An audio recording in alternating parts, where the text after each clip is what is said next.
Good day, everyone, and welcome to our class. It's another week, so I expect that you've already finished your videos for submission for this week.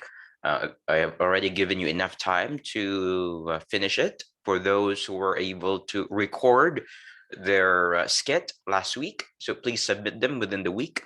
If you will fail to submit it, you will lose our first activity for our prelim term. All right, so our skit is our first activity out of the 4. So there's already a remaining 3 activities that you are required to comply in the next weeks to come.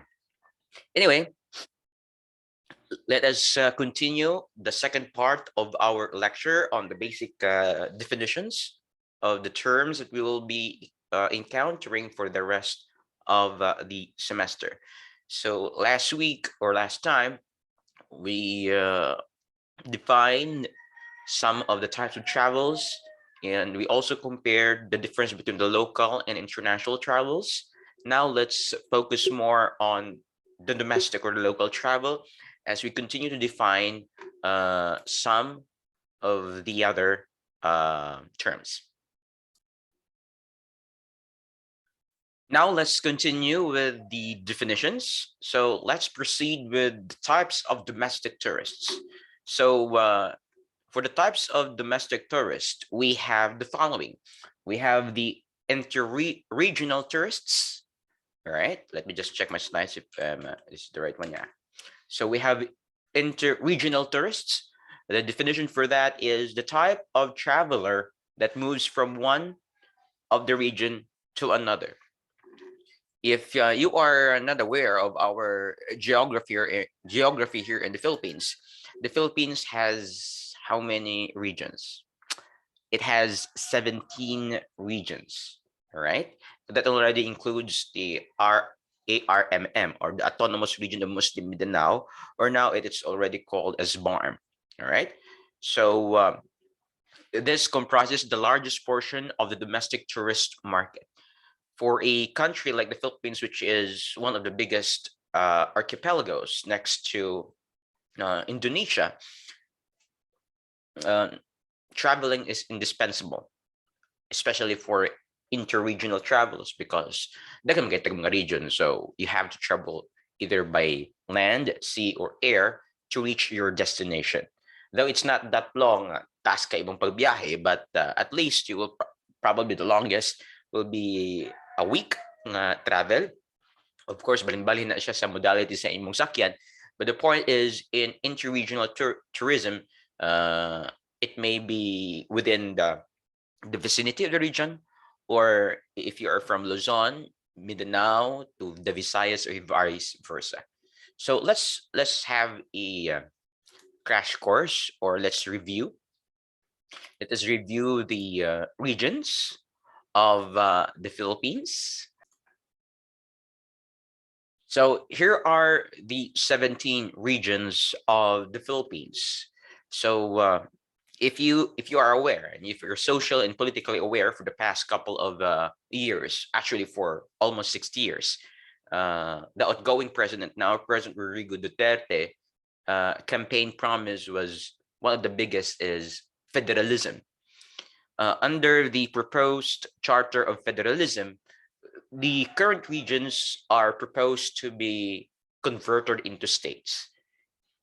If you're under me in the reading in the Philippine history, we were able to discuss on the kind of government that we are using right now. So it's different from what we are from what the United States is using.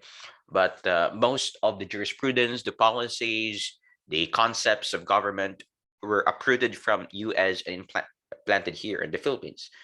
Ang butang lang nga wa jud masudog nato is that kin paggamit of states, right? So kung sa Amerika pa na, kin ato ang mga regions mo nila mga estado. So if you're in America, there are 50 states. Sa ato is only there are only 17 regions. But unlike sa states sa America, they have a certain level of autonomy. Nga makabuod sila kung sa ilang gusto mga buhaton sa ilang mga estado that could not be applicable to other states. Here, sa tuwa sa Pilipinas is that kung unsay nasabutan sa tibok nasod as represented by our congressmen and senators sa Manila, mo applied tanan sa tibok region. So it's a bit, well, pakaingon ta nga unfair, no? Kay sila yung mabatian niya ang sa region Sula. Anyway, for the purpose of discussion, there are 17 regions. So we have the Cordillera Administrative Region. Mauna siyang mga lugar nga naa ang Sagada, Kumasayop, Sagada, kining sino siya bugnaw?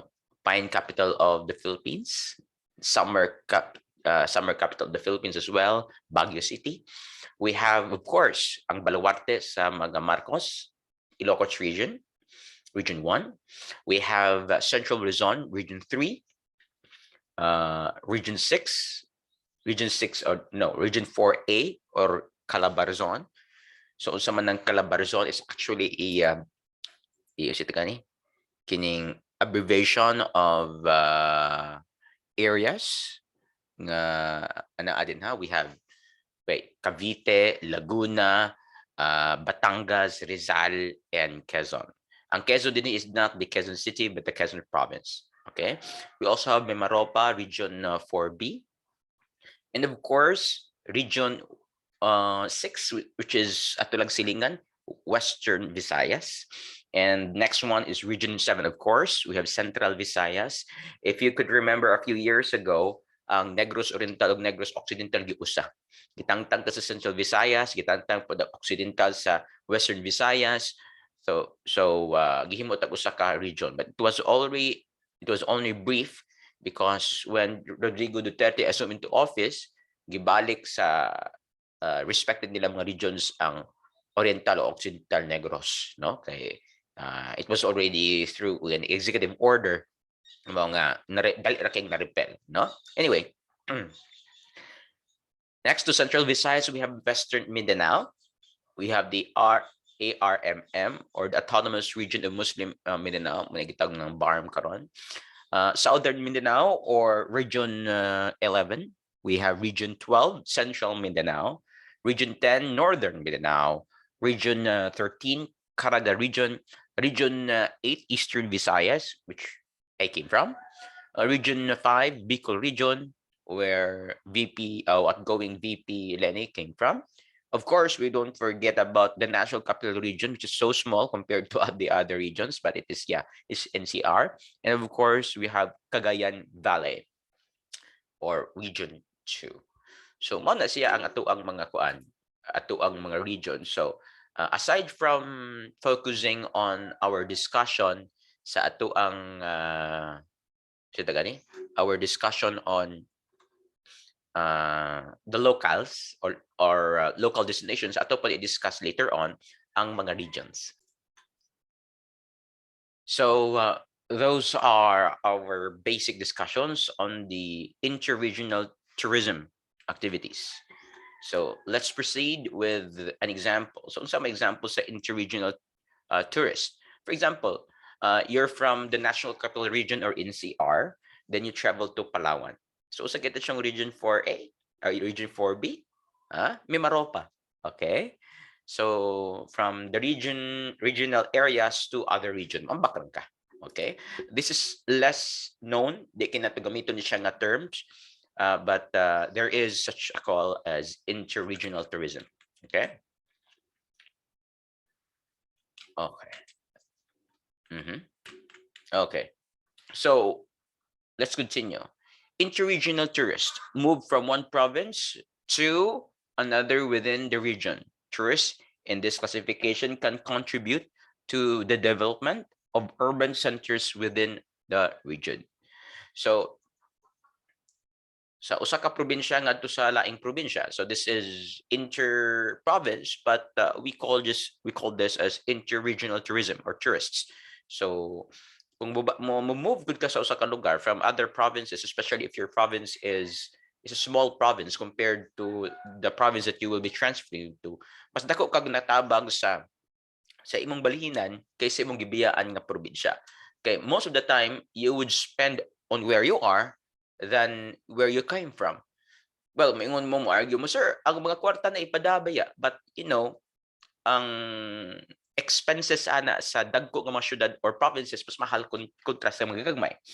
For example, an example of intra-regional tourism. We are from Negros Oriental. And also some people are from Negros Occidental and Bohol. In this diagram, you would see that the Occidental and Bohol is referred to as a smaller circle compared to Cebu. Well, number one, Cebu is the regional hub. It's a big urban area in the Central Visayas, not just in Central Visayas, but in the Visayas as a whole.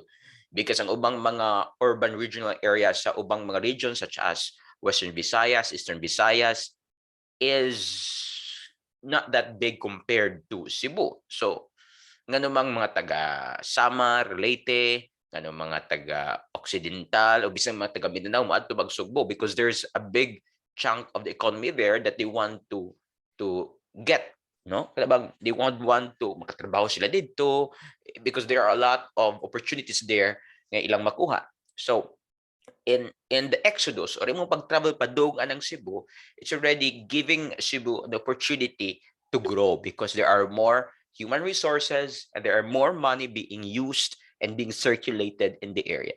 So mas daghan ang saturation sa mga tao, mas daghan saturation sa mga opportunities, mga businesses, mas daghan opportunities for tourism and tourism workers as a whole. All right? So si Cebu is atong urban regional urban area that is the Central Visayas and even in the Visayas area. So daghang kay moadto, we are gravitated towards growth, we are gravitated towards development. Mao na nga padung gyud tanan sa Cebu. Okay? If not sa Cebu, maadto ka sa laing mga urban area such as Manila or Metro Manila. So local tourists, often classified as excursionists, a visitor who would travel within one province or locality. Okay, so ganihan, the regional provinces that we have here, the local tourists. So we can also use the term excursionist, no? Visitor who would travel within the province or locality. Most of us, we are considered as local tourists, but we don't see ourselves as local tourists because para nato kung maka-adto lang taglaing lungsod ug syudad, murarag wala, but it's considered as a tourism activity. Okay, you would be spending time, you would be spending money, you will be experiencing culture of the locality, you will be eating their food, which speaks a lot of their culture. So, for example, local tourists, Agoo La Union to San Fernando La Union, it's still within the province. For example, you're from Babasay, then you go to Dumaguete. It's considered a local tourism, but it may be because of other purposes. You're from the north, but you are here now in Dumaguete because for educational tourism. Pasabot, gravitate ang mga estudyante padung sa Dumaguete because na dira ang mga education institutions, na dira ang mga scholarship programs. So it depends on the purpose of your travel, but still it is local tourism. Okay, so let's see this diagram here.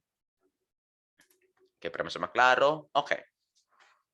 Ato makita sa ato ang graph karon sa international tourism arrivals and purpose of visit. So this data is from 2000 to 2011. Way labot ang 2012 and up to the present. But inyo makita nga naa sa pula, mutaas ang biyahe sa mga tao kun holiday. Okay? So inyo makita nga nagataas, no? Pasabot kung magkataas ang gidaganon sa mga mabiyahe every year, pasabot they have the capacity to travel. Bisag galisod, but they still spend on travel. Kita mo na, bisag galisod na, bisag giblay ra, mugasto gihapon sila og biyahe. Number 2. Arita sa business. Sa business, tuta sa green. Wala yung miubos. Sa gihapon. So, dili jud mawa ang pagbiyahe gumikan sa business because it's indispensable.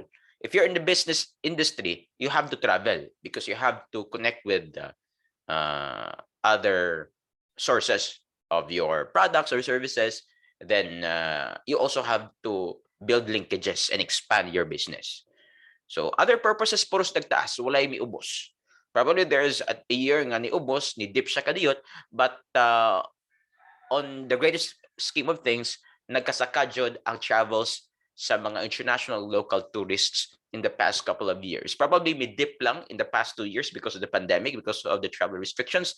But once the travel restrictions were lifted, nisaka na po balik nga to ang travels for the past couple of months. Okay, let's check more data here. Okay. So facts.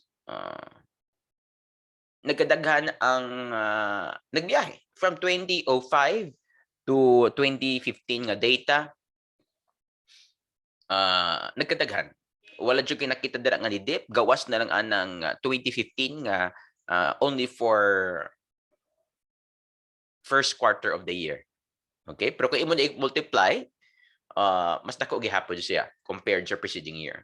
So, adyo mo kahadlok nga misud mo aning tourism industry. In kung sir sa may ako padulgan sa may akong ay kabalaka, there is an opportunity for you in the tourism industry.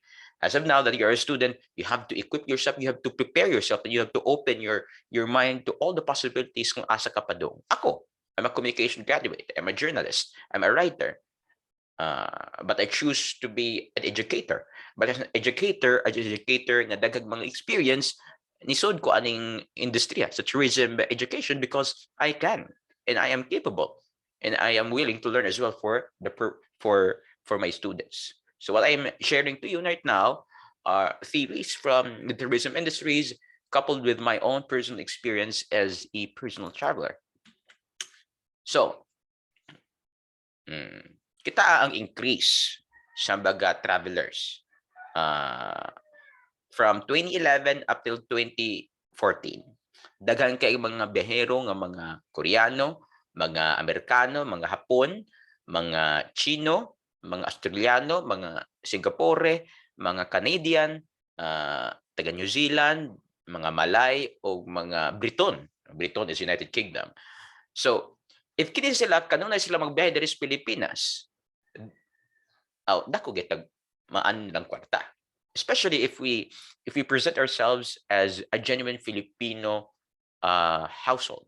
When we say a genuine Filipino household, kada bang natural nga panimalay sa ka Pilipino. For me, it's better to use the authentic Filipino culture than borrow practices from other countries. Kanang mag-international ka, Mediterranean ka, mag-Chinese, Japanese ka, nga di magta Pinoy.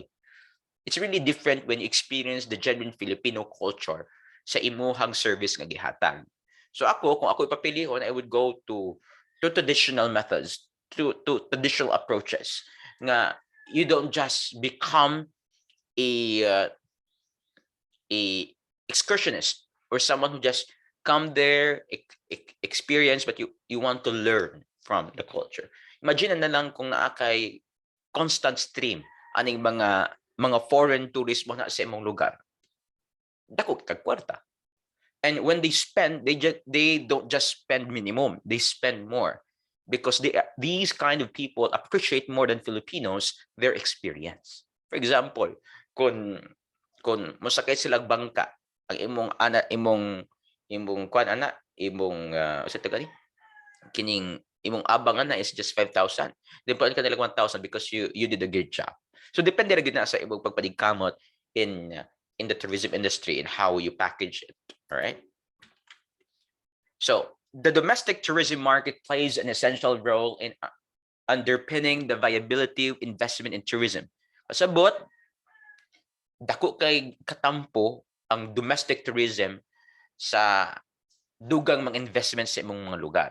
If your local domestic tourism activity is poor, wala siya gi-coordinate sa province, sa locality, nyo wasay coordination o support gikan sa mga mulupyo, sa mga locals, there would be no additional tourism investment kay nagkatibulaag man ang imuhang ang imuhang tourism activities. Mo bitaw na nga i-compare nimo sa Negros Oriental, there are more bigger resorts, hotel resorts in Panglao, Bohol compared to Negros Oriental. Why? Sa ako pang ingon balik ninyo, there's already a very, very wonderful, strong, structured tourism plan in Bohol. Di man nga naka-perfect, but the things are already laid down. For example, nindot ka Pantalan. Ikaduha, they already have, I think, an international airport or a new airport. And number 3, Panglao, nagtapok dito tanan mga nindot kaayo nga mga resorts diha sa may Alona Strip. Na pagiyaylain and the Bohol, it's also an opportunity to be explored by investors. But until the locality can prepare them, if the locality can prepare them for additional investments, di kita sila mo invest. For example, in the entire Negros Oriental, we can say that kung investments man lang dahil kay sa Dumaguete. Mangutan na dahil ka, na hindi man pwede sa Sibulan, na hindi man pwede sa Giholngan, na hindi man pwede sa Baez, hindi man pwede sa Tanhay, hindi man pwede sa Shato, sa Dawit, and those things. Pangutan na, prepared ba imong locality? Prepared ba sila nga modawat nga klase nga investment? Limpyo na ba ilang baybayon? Kompleto na ba ang mga dalan nila? Nga tanan bang lugar madtuan nagsakto mga dalan? Wa may problema sa tubig? Wa may problema sa kuryente? Then mga i-consider nga mga other factors when you want to invest in the industry. Mao na nga ikaw as a tourism students, bukod matagaan ka opportunity to plan, you have also to consider these facts. Kaya para pag-present mo sa imong boss, pag-present mo sa imong labaw, nga mao din siyang mga considerations sa facts, economic, social, and everything political. We have to assess this, but of course you assess it in a positive way. Di kay ka mo assess lang ka nga puros negative na lang po na dili.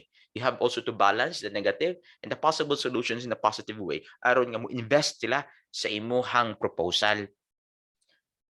Redistributing income from higher income household to lower income household through tourism expenditure. Kitaan mo na. Ingon mo nga, unfair man ang kalibutan, sir, kay ang mga dato magkadato, ang mga pobre magkapobre dili man. Lain kasi kay pagpagawas nimo sa sabakan sa imong inahan, dato na ka. Di man. Bisan dato ba ka, dato to imong pamilya. Pero ikaw, kung waldason na nimo ang kwarta sa imong maginikan bisag dato pa ka, pobre ra gihapon ka. Mayroon tag di paganak ng pobre madato ta. Kay baw taon sa kalisod. Hinaot di ta mag binanggal-bugal na di ta magpataas atong pride nga dato na ta ikat na pobre dili unta. If you are given the opportunity to have more, you have also to give more to other people. And in tourism industry, it's actually like that. Gikan sa mga dato nga mga tao, ang ilang paggasto alang sa ilang paglaag, padugod na sa mga magba og mga income nga mga pamilya nga ang gisaligan mao ang tourism industry. So it's a give and take thing. Mo na giingon dira higher income household to lower income household through tourism expenditures and strengthening the cultural ties and the health of Filipino residents. Kanya mo isa sa mga importante makigalaan. Other than investing, other than earning from the investments being put up by investors, is also to strengthen our culture and to preserve our culture. Kung sa may kultura ng lugar, pinaagi anang tourism activities, ma-preserve na. Kaya mo na may source of income. Up until such time, mga mawaan na tanan, mawaan po na. For example, sa Mountain Province, na usa ka tattoo artist dito nga dayuhon jud og mga lokal og langyaw nga mga turista. Why? Because na-publicize man siya. I don't know if nagpabayad ba siya, but there's already a fee being used. Pag adto lang nimo sa sakyanan, ang mga guide lang dito, ang pag-abot sa mga turista dito, everyone is earning from it. Mao na nga ikaw sa imong lokalidad, what can you do? What can you do to earn money through touristic activities? Don't focus yourself sa imong lang baol. Human ani after 3 years nimo balik ra baol, balik magbaol. Well, pwede ka mo balik og baol, but how can you improve your experiences baol kung mas masaka ang imong kalidad sa kinabuhi nga makaginansya ka? Imo ba binuang mo to na you want to offer kuan hands-on baol, unsa ang pagbaol? Nainga na, nasta na I'll bring you there. For those people nga mga dagdako og maayo ang ilang kinabuhi, and they want to experience sa pagpananom, that mo farm. It's a ecotourism activity na. Di ba? Nagkaka opportunities that you can consider. Mao na nga, open your perspectives. Okay. Arita sa data from 2012 sa mga lugar din sa Pilipinas nga dunay labing daghan kaayo nga mga tourism travels or tourist volumes. Unfortunately, walay labot din ang Negros Oriental because I've been telling you that the tourism structure of Negros Oriental is not that appealing to tourists and for tourist investors as a whole. Camarines Sur, from where VP Robredo came from. Taas kayo, that's 2.4. Metro Manila, of course, kasagaran sa mga travels padung dito. Ano mang makatabag na kay airport nga tarong, especially if it's an international airport. If it's an international airport, direkta na ang mga international flights from other countries to the locality. Kung na lang kay local domestic airport, okay ra pud na at least na kay airport. Kay kung wala kay airport, mo diminish ang possibility nga mudaghan ang mga tourist nga moanha. Kay ano man, kapoy kaayo ang biyahe sa barko, kapoy kay ang biyahe sa bus o sa land travel. So mas maayo, masayon, di siya barato apan mahal apan mas bahala nagmahal basta comfortable o dili stressful ang travel sa mga tourist sa mga lugar. Such as Metro Manila. Naman sila mga airport itong dagko. Of course, we have Cebu. We have a total of 2.2. Pwede daghana. Top 3 ko dag Cebu. We have Zambales. We have Boracay, of course, Boracay Island. Boracay Island is only an island. Pero mas taas pa siya sa ubang mga probinsya as a whole. No? Boracay Island, isla na. That's 1.2. When was this? In 2012. May saka nagbalik ron. Shoot up kayo. Lanao del Sur. Wow, Lanao del Sur in Mindanao. 1.1. Imagine na. Negros Occidental, atong silingan. Mas maba compared sa Boracay Island nga isla ra. Mas dako pag kapilahon ko kapilo-piloon ang Negros Occidental sa Boracay, mas dako pa. Depende ra gyud sa pag-package nimo sa imong destination, o sa imong services, o sa imong touristic preparations. Of course, we also have Palawan. Dako pa gyud Palawan. Benguet. Benguet. Mula agad dito, Sagada, kuan, muna na. Laguna, Iloilo, Misamis Oriental, Pagpanga ug Albay. So, for this 14 major tourism destinations, that's just what? 23 million people moving from one place to another. Most of them interregional, puro na locals. Okay? Most of them locals. Okay?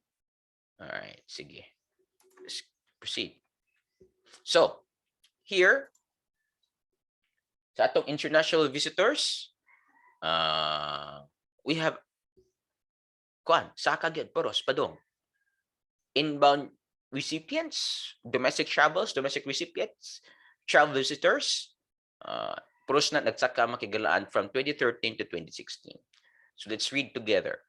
The Department of Tourism initially targeted 35.5 million domestic travels from 2016. But as early as 2011, this was already surpassed with local travels hitting 37.5 million. It's thus raised its target on domestic tourists from 47.7 million in 2014 to 56.1 million by 2016. 58% higher than what was originally planned. Okay, going up man ang atong projection. So, ilan po gipasaka ang ilang projected tourist arrivals, which was easily achieved despite the possible recession of 2022. So, pasok na recession, kaya bang nagkahinay ato ang ekonomiya dahil king naglisod, kaya nagkataas ang mga presyo sa mga paliliton.